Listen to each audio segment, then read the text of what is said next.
Welcome to Neurodivergent Pulse, where we explore the often misunderstood world of neurodivergence with experts, parents, teachers, and therapists. Grounded in lived experience, each bite-sized episode gives you something practical to try. I am your host, Laetitia Andrak, AI expert, neurodivergent mom and founder of Understanding Zoe. This podcast is recorded on Daryl country. I acknowledge that sovereignty was never ceded. It always was and always will be Aboriginal land. Hello, Sarah. Welcome to the Neurodivergent Pulse podcast. Good morning. Thank you for having me.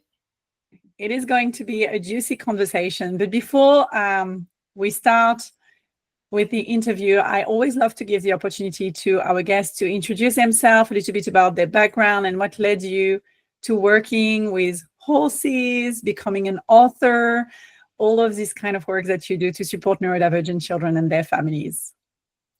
Thank you. So I am a social worker, an equine-assisted psychotherapist, and mum to 5 incredible kids, including the amazing Chloe Hayden, who many of you will know as an author, autism advocate, and actress. So I guess, like many people working in this space, my journey to here was a pretty personal one. So obviously growing up, neurodivergent, Chloe, it sort of led me into this space and, wanting to know everything about it and becoming the parenting expert that you do when you're raising kids with any kind of additional needs, I think. And that sort of, led me down a career in social work. I'm also the mum to adopted children from intercountry and was also a foster mum for 5 years, fostering 55 kids. So all of that sort of together led me into the space of social work and parenting. And it was working with Chloe, sort of delivering conferences, that I ended up, writing the book that I've now got, Parenting Different. I love it. I love this story, and I just enjoy so much the more I dive into this community, how many of us started working in that space as advocate based on our own lived experience and the lived experience of our own children. So that's beautiful. Thank you, Sarah. Absolutely. And so many of us then end up getting diagnosed ourselves, which is really common in this community as well. Completely. Oh, as you mentioned that, I had another question for you. But as you mentioned that, I would love for you to share a bit more about your own journey discovering about your own neurodivergence. Yeah, sure. So again, like many parents, it was actually during Chloe's ADHD assessment, which came many years after her autism diagnosis, where somebody had actually said to her, she was working with a psychologist, I think, at a conference, and they sort of made some comment to her about, oh, you're ADHD. And she was like, no, I'm autistic. And they were like, no, you're ADHD. And she kind of started talking to me and exploring it. And, even then, that was probably about 8 years ago. But even then I was kind of like, she's not ADHD. Like, I still sort of had that fairly narrow mindset of what the presentation of ADHD looked like. And, it was sort of that typical young male model rather than the young adult female kind of presentation, which we now know is, can be quite different. And not sort of like the stereotype. And so, I actually accompanied her to her appointment of getting her ADHD assessment. And, I remember sitting there sort of in the background, like doing all the parent assessments and then doing her assessment with her. And I was like, hang on a sec, is this not how everybody's, brain kind of works? And so I actually had a conversation with the psychiatrist afterwards and was like, I'm pretty sure that you just diagnosed me ADHD as well. And he was like, well, you're going to have to go and get your own assessment, which I waited for many years doing. I sort of had this kind of, again, like I think many adults do, it was almost like, oh, is it worth going and getting it? It's probably not worth the money or the wait or the time. And, does it really matter? And then also that kind of almost imposter syndrome of, well, what if I go down the path and then I'm not, Anyway, I eventually decided that I would, and I went to a totally different, therapist to get diagnosed, and absolutely aced the exam, got an A+ on my ADHD assessment. And since then, another one of my children and my husband also has. So we're a very neuro-sparkly family. Thank you. Thank you for sharing this journey, which is kind of similar to the journey I went on. So yeah, could really relate to that. You just mentioned now a word that you write a lot in your book, which is neuro-sparkly. Can you explain to everyone who hasn't had the chance to read Parenting Differently, which I encourage everyone to read, anything that you would like to share about this definition? Thank you. Yes. So I think, for many years we've heard the term neuro-spicy thrown around, which is also fabulous and totally fine. But for me, spicy kind of feels a bit prickly and a bit hot, and not everybody likes it. And it's a bit like, I don't know, some people are a little bit challenged with hot or spicy things or food. And so for me, I've kind of always gone, everyone who knows me knows I love glitter and sparkles and all things shiny, like a lot of, I think, neurodivergent people do. And for me, I just kind of started imagining, and it's how I describe to so many of my clients, particularly those that I'm in the process of diagnosing, because I do diagnostic assessments, and as a therapist that I work with, when we're sort of trying to explain the difference of their brain, I love, especially to young people, kind of explaining that their brains are really sparkly and full of, glitter and rainbows and sparkles, and just kind of giving that really creative, fun, sparkly brain. Because the more that I've worked with neurodivergent people over the years, the more I actually see them as just being so much more creative in so many ways. And I'm not saying just artistic, but thinking outside the box and looking at things in a different way. And we'll often sort of look at pictures of brains, with the kids and kind of go, they're really boring and kind of grey and, there's not much in them. But, neuro-sparkly brains are like just so incredible. And so especially for little kids, they kind of love that kind of thought and analogy of it. And so for me, I don't know, I just see it as a really positive, lovely, way to explain the difference in our brains in a really simple way for, for little kids. It sounds cool, neuro-sparkly. Yeah, it sounds very cool, and it's more inclusive than neuro-spicy. I read a little while ago an article about how neuro-spicy can be exclusive in some community as well, because of the connotation of spices and things like that. So I really love these words that you use in your book around neuro-sparkly. Thank you for sharing that with us. And so you mentioned quickly that you work with horses as a horse therapist. Can you explain, because Zoe does horse therapy and she absolutely loves it. And I grew up surrounded by horses. I had my horse when I was very little on the farm of my grandparents. And it explains a lot about how I would regulate myself as a child with the horses and so on. So can you explain to everyone who is listening to this podcast who may not be familiar with horse therapy, what it is, and then maybe the benefit of it, or what a session look like? We can go into more detail afterwards. Yeah, absolutely. So like you, I also grew up with horses on a property. It was part of my life.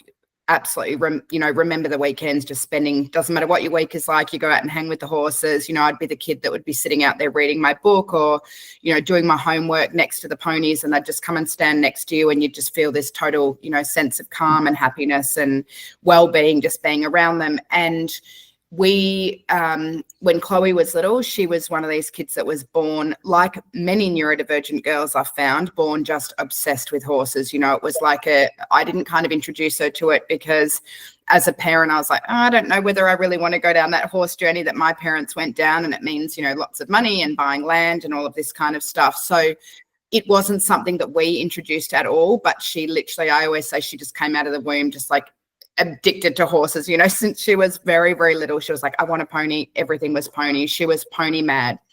And, eventually we kind of gave into that and started taking her to horse riding lessons when she was actually in a really bad way at school. Anyone who knows her journey or has read, her book or my book knows that school was hell for her. And, she was bullied relentlessly. She was excluded. It impacted enormously on her mental health. She had no friends. She was never invited to things on the weekends like the other kids were. It resulted in really significant mental health issues, including several years with a significant eating disorder. And, this one constant was her just wanting to ride horses. And so, eventually I was like, well, life's pretty tough for her. There's not that much she's interested in. Let's see if this is something that she's, wanting to do. And, you know, I could honestly say that no matter how horrendous her week was, how depressed she was, what was going on, as soon as we would turn up to that riding school, you know, her whole demeanor would change. She just had such an affinity with these ponies, and, you know, and also the other kids riding them. It was like this beautiful bond that all of these horse kids just kind of had. And, you know, when you're there in your messy hair and your helmet and your jodhpurs and your boots, no one cares, you know, what you look like or what you're good at or, you know, what you're doing. And we just saw this kid just literally come to life every single time that she was around these horses. And, you know, it was something that we just couldn't deny. And so, you know, we started getting her into holiday programs, and, you know, eventually, yes, it led to us selling up our home in the middle of Melbourne City and moving to property and land and collecting horses, which we're still doing today. So, you know, it was just, you could just see the you know, the transformation and the benefits for her. And I guess, you know, it sort of led me down a path of, you know, I've always loved horses myself, and I started reading and seeing, you know, it was really big in America before it became, you know, in Australia, and it's still quite emerging here. But, you know, there is just so much evidence around the benefits of equine therapy, particularly for people with complex PTSD, you know, veterans and people like that. And, you know, particularly, I think kids in particular who don't want to go and sit in a traditional therapy. I mean, who wants to go and sit, you know, on the couch in an office next to some bespectacled old man who's kind of, tell me about your problems, you know? It's not really that conducive to opening up with therapy. But with something like equine therapy, you know, you're in an environment where most people, you know, particularly children, absolutely love being around ponies. And, you know, it's just this beautiful environment that just makes therapeutic work so much easier and so much lovelier. And yeah, so I ended up going and doing, you know, I'm a qualified social worker, so an allied health professional.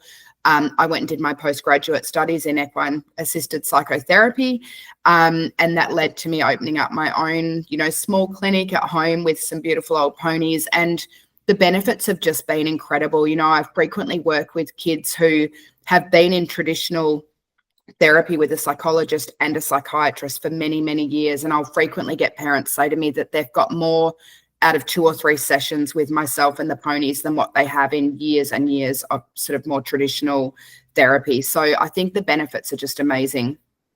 I love that. And I have seen the same journey in Zoe, and I really didn't nurture it. You know, it's this thing where it's like nature versus nurture. As a horse rider myself, I was competing. I was like into it so much, and I didn't want to go down that path with yes, I was it. Yeah. And she just jumped on it when she was very little. I remember she just wanted to see horses and pointing them out, and we had to go and see the horses in different stables or stop on a ride and go and pat the pony. So there is definitely something there. So for anyone, it's funny, I read something recently and it said, you know, the checklist for one of the checklists of autism in boys is like loves trains, you know, like that's trains is like a really typical, and then it's like, but in neurodivergent girls, it's horses. And I'm like, oh my goodness, it's actually so true. Like it just seems to be a real thing, particularly with, you know, with neurodivergent girls. It's like they just have this incredible love and affinity and desire to be around horses. It's almost like they know of the benefits for them, of what it does for their nervous system, and just that friendship that a horse provides to you, that is just something that, you know, is often really lacking in their human circle. Completely. Oh my goodness. And so for anyone who's listening to this and they just imagine that you know, an equine therapy session is about riding horses, can you explain to them what it actually is and what you actually do during an equine therapy session? Because I had to explain it to some of my friends when they're like, oh, you said Zoe does equine therapy. What does it look like? So I would love for you, from your expertise, to share a bit more about what it is. Yeah, absolutely. So most equine therapists don't actually involve horse riding at all. So for me in my equine therapy clinic, there's absolutely no horse riding at all. So it's basically traditional therapy. I have a therapy room still, which is set up, and, you know, we work with the ponies, and it often involves, you know, sort of chatting to the children. I use equine therapy cards around, you know, feelings and emotions. Obviously it's adapted to their, you know, to the person, their age, their skill level, their ability to sort of verbalize how they're feeling, or whether it's, using emotions cards and things like that. But ultimately it really is around, going out and catching the ponies and brushing them and spending some time with them. We often feed them. And in that process of working with the ponies, there's an opening up and sharing of, for them, what's going on, how they're feeling, identifying some feelings or emotions in the ponies that may then open up discussions around them. For most children, I would say, who attend an equine therapy session, for them, it's not actually a therapy session. They're just coming to hang out with the ponies. And that's the benefit of it, because in that process, they're not feeling like, they're being forced to open up or do anything that they don't want to do.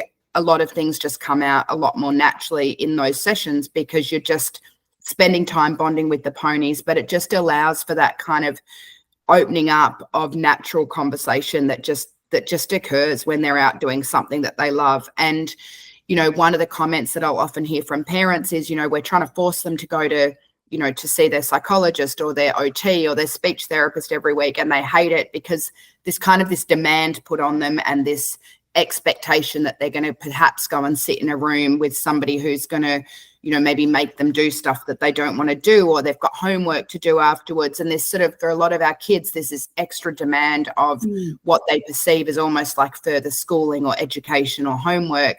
Whereas I don't think there's ever been a kid that hasn't been like, I want to go and see the ponies again. I love that. And having a PDAer and being PDA myself, I think this demand that you mentioned is really, that's like absolutely existing on top, whereas what I really want to do is sit with a pony. And exactly. I've seen Zoe, just being by the side of the pony and just patting him, and then sharing with her therapist things that she had never shared before. Absolutely.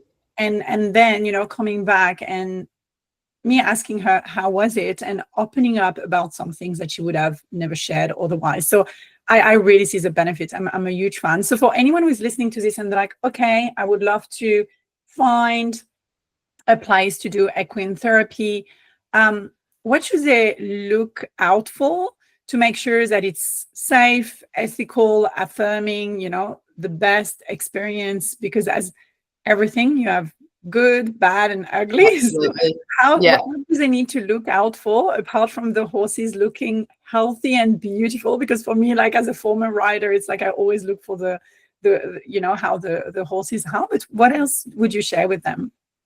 So obviously word of mouth is a really good start, but I think, we know that in Australia recently there's been a lot of controversy around the NDIS funding certain therapies, and, people sort of mistakenly believing that things like equine therapy aren't being funded.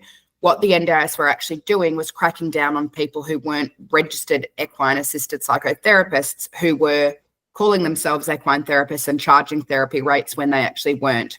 So, unfortunately, like many things in Australia, it can be quite an unregulated industry. So I think making sure that somebody is actually first and foremost an allied health professional. So an equine-assisted psychotherapist is going to have some kind of existing allied health degree first, be it a social worker like myself, a psychologist, or an occupational therapist, or a mental health nurse. They've then gone and done further studies on top of that. And, first and foremost in our community, neuroaffirming is absolutely the most important thing. You can have all the qualifications and degrees and bits of paper in the world, but if you're not neuroaffirming and believing that, that us and our kids are exactly who they are meant to be, and that we are not getting therapy to change them, we are getting therapy to support them, and to support them to realize that they are absolutely amazing and enough and perfect as they are, and giving them the tips and strategies to be able to support themselves in a world which isn't made to support them, then we shouldn't be going to that therapy. For sure. We are all about affirming approach on this podcast. So I love that. And that's what I really remember from your book. So because we are about a time, because I took this commitment of making the episode 20 to 25 minutes max. But before we move on to my last questions, I would love to ask you about your journey to write your book. So I have your book here and I bought it from you. I have a signed version of your book. parenting different. And for anyone who is watching this, so what would you share about this journey? How did this book came to be? Tell us. It's amazing. It's one of those beautiful things where the universe just provided something that I've wanted my whole life. So since I was a very young girl, anyone who would say to me, I'd have my teachers at school, what do you want to be when you grow up? And I was like, a writer. I've always loved writing. And it's sort of always been a bit of a pipe dream. And I was actually incredibly lucky where I got Murdoch, who had published Chloe's book, actually reached out to me. One day I got an email in my inbox, randomly just sort of saying, hey, have you ever thought about writing a book? We've seen some of the, the talks that you're doing and the education, and we think you should do a book. And I was like, I Googled this person because I was like, this has got to be fake. It can't be this kind of easy and land in your lap. Anyway, sure enough, it was. And of course, I emailed back instantly. Yes, absolutely. Yes. I'll do it. It was a lot longer and a lot harder than I expected, of course, but, they were incredible and really helped support the process of it. And I think what it is just, it's a combination of, my own experiences, but also the most commonly asked questions and need that I've seen in the community of people always asking me questions of, how should we do this, or how should we approach this, and trying to get it all into a book so that it can get out there, more. So it's just, it's sort of, I guess, all of my learned experiences and education in one book. Yes. And it's very, very affirming. I really enjoyed it, reading it. And they're full of different stories and full of experiences. And so, thank you so much for writing this book. I'll definitely put the link in the show notes. So we always like to end the podcast with a quick fire question. So I sometimes ask, what is your favorite fidget? What is your favorite? But for you, what is your favorite book? A book you'd recommend to anyone listening to this podcast to read? It can be your own book. You can do a shameless plug. Well, of course, it's a shameless plug. It's my own book. I think, the difference with my book is that I've got the lived experience, but also the professional experience. So lived experience as a neurodivergent person myself, and a parent, and also a professional. But I think you're right. The difference is that so many books, particularly therapy books or sort of educational books on neurodivergence, really focus on all of the things that, we need to change in ourselves or our kids, or have almost got a bit of a negative undertone that don't really highlight the incredible, amazing aspects of us and our children, and focusing on those instead of, and, one parenting tip, if I can finish off with that, I always say to people, I love to use the analogy of, most parents will say if their child is really struggling with something like maths, I've got to get a maths tutor, and I bring in a maths tutor every week because my child really struggles in this subject. And I always flip that to the parent. It's like, well, what are they great at? What do they love? And they're like, violin or piano or art. And I'm like, get a tutor for that. And they say, but they're good at that. They don't need that. And I say, that's why you need to focus on that. Don't worry about the maths. They're probably never going to be good at maths. They're probably never going to like maths. And this is not just neurodivergent kids. It's all kids. Why do we expect everybody to be this, good at everything or the mainstream things?